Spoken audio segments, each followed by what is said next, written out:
So hi everyone, in this video we will going to learn about a new loop which is while loop. So let's start. So how to write a while loop so we can iterate values in the Powershell.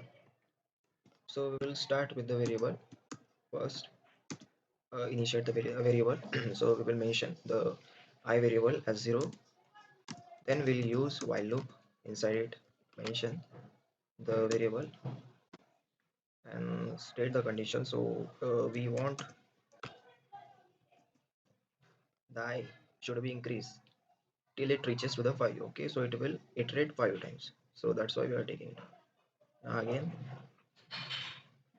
for starting the curly bracket, for starting the while loop we will use curly bracket. Okay, now here we will mention the result or output we want. Okay, so I have been printed printed using while loop. Okay, and number is for mentioning the variable we will mention $I. Okay, so this is our variable.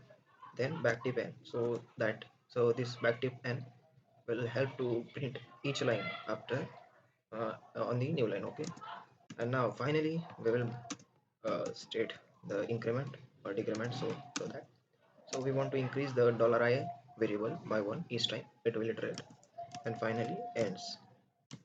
So this way we can write the while loop on the PowerShell. So you can see that we are getting the results as 0, 1, 2, 3, 4 and 5. So guys, in this way we can use while loops. So guys, this will be helpful for you. Thank you for watching this video.